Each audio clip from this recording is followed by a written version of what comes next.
ఎరుకమరపై ఎరుక మరపును గూడి ఎరుకను విశ్వంబు నిట్లుగా గోరి ఎరుక ఎరుగగ నాకు వెరపెద్ది అనుచూ ఎరుకే ఎడలుచూనుండుగా ఎరుకాకే ఎరుక కరుణా మీరుచూనుండగా ఎరుకే వేదాంత భావమెరుగా బోధించి తుదకెరుకే ఎరుక కూలేక ఎటు చూచినాను బాయ ఎరుకే ఎడలుచూనుండుగా ఎరుకాకే ఎరుక కరుణా మీరుచూనుండగా.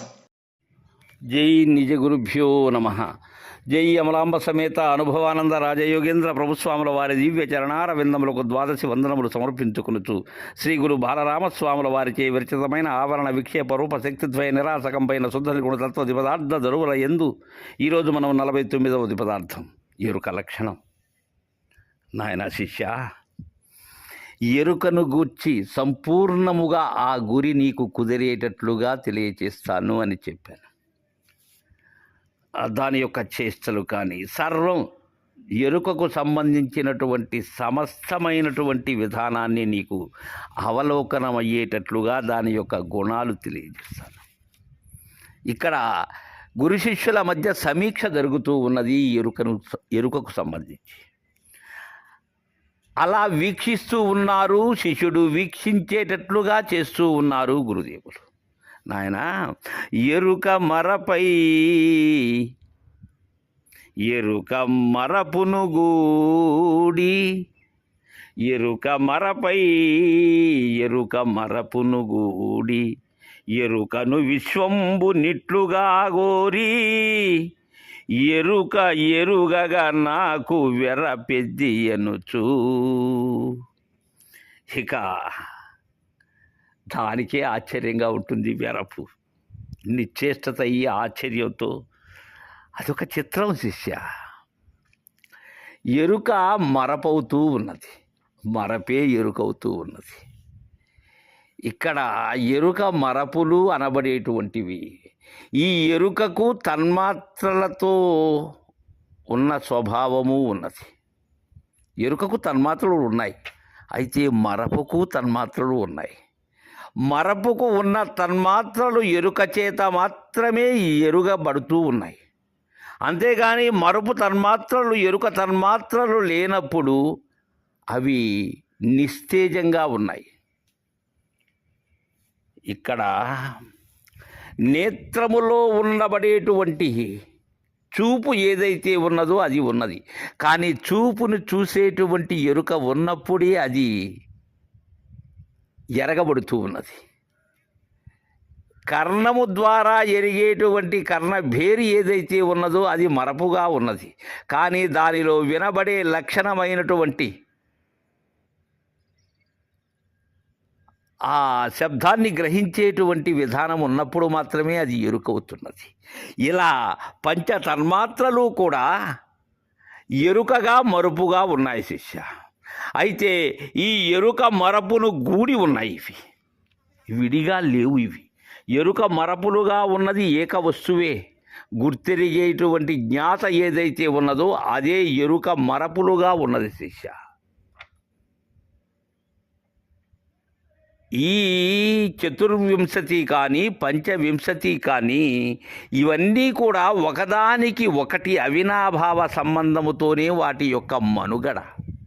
వీటిలో ఏది లేకపోయినా ఇంకొకటి లేదు. ఎరుక లేనట్లయితే మరపు లేదు, మరపు లేనట్లయితే ఎరుక లేదు. అయితే ఈ ఎరుక మరపును కూడి ఎరుకను విశ్వంబు నిట్లుగా గోరి ఈ ఎరుక మరపు కూడినటువంటిది ఏదైతే ఉన్నదో అదే ఎరుక అనబడేటువంటి విశ్వం. ఎరుకతో తోచినటువంటిదే విశ్వం. ఎరుక లేకపోతే విశ్వం తోయదు శిష్య. అయితే ఇలా తోచినటువంటి ఈ విశ్వం ఏదైతే ఉన్నదో ఈ ఎరుక అయినటువంటి విశ్వం ఎరుక ఎరుగగా నాకు వెర్రపెద్ది అనొచ్చు. అది ఎరుక ఎప్పుడైతే ఎరిగినదో ఏమని తనను తాను ఎరిగినది. తన గురి తాను కాంచినది. కాంచినప్పుడు దానికే ఆశ్చర్యం వేసింది. ఎందుకని? తాను లేనిది అని ఉన్న దానిలో తన ముచ్చట లేదని ఎప్పుడైతే గురు కరుణతో గురి కాంచిన పిమ్మట అదే నిశ్చేష్టత చెందినది. వెరపు లేదు ఇంకక్కడ. ఇక ఎరుకే ఎడలుచూనుండగా ఎరుకాకే ఎరుక కరుణ మీరు చూనుండగా. ఇక్కడ కరుణ అనేది మీరిపోయింది. ఎందుకని? ఎరుకే ఎడలుచూనుండగా. ఎరుక ఏమైనది? దూరం అయిపోతూ ఉన్నది. దేనికి దూరం అయిపోతూ ఉన్నది? వేరే దేనికో దూరం కావటం లేదు. అది తనకు తానే దూరం అవుతూ ఉన్నది, తనకు తానే లేమి అవుతూ ఉన్నది, తనకు తానే లేనిదవుతూ ఉన్నది. అలా తన యొక్క రాకడ ఏదైతే ఉన్నదో, ఎలా అయితే లేకనే వచ్చిందో అలానే లేకనే పోతూ ఉన్నది. అందుకే ఎరుకే ఎడలుచూనుండగా ఎరుకాకే ఎరుక కరుణ మీరు చూనుండగా. ఎరుకకే ఎరుక ఏమైనది? అప్పటి వరకు దాని మీద ఉండబడేటువంటి తన్ను తాను మోహించుకున్నటువంటి దయా కరుణ అనేది లేకుండానే పోతూ ఉన్నది.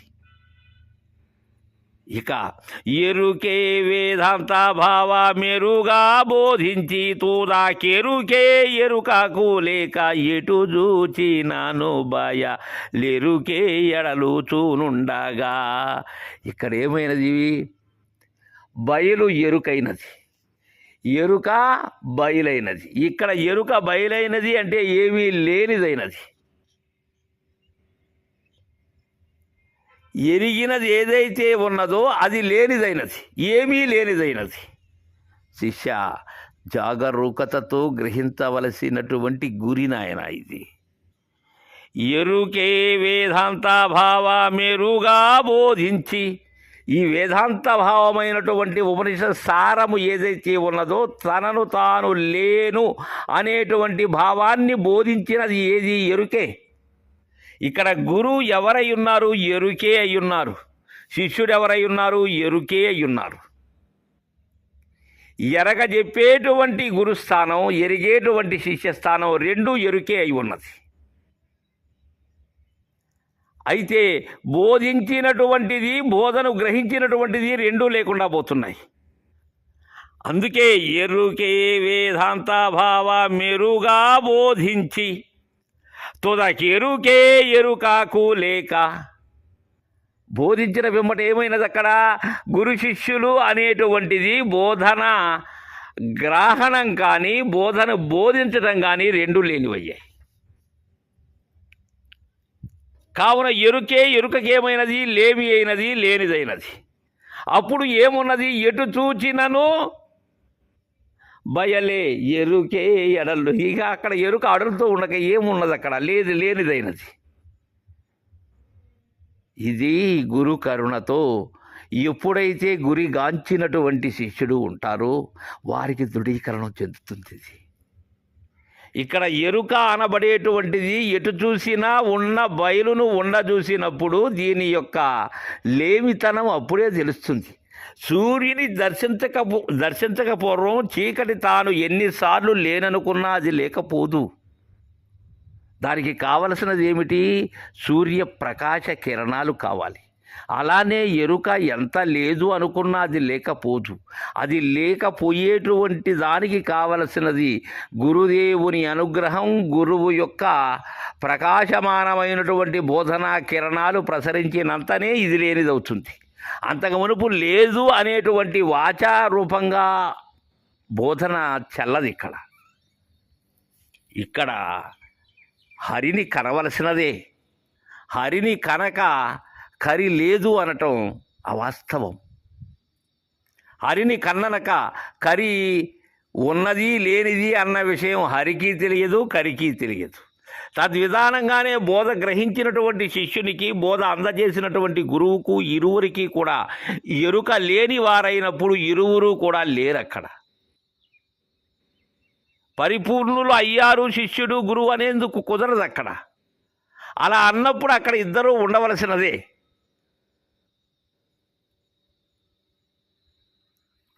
బోధన చేసేటువంటిది, బోధను గ్రహించేటువంటిది రెండు కూడా ఎరుకే శిష్య. ఎరుక బయలైనది, బయలు ఎరుకైనది. బయలు ఎరుక కానంత వరకు కూడా ఎరుక బయలు కాదు, అంటే ఎరుక లేకపోదు. ఇది అందుకే ఎరుక ఎరుగగా నాకు వెరపిద్ది అనుచు, ఎంతకన్నా ఆశ్చర్యమైనటువంటిది లేదు. చక్కగా మనకు ఎరుక లక్షణాన్ని తెలియజేశారు, ఏ విధముగా లేనిది అవుతుందని. తదుపరి లక్షణాన్ని రేపు ముచ్చటించుకుందాం. జై గురుదేవ.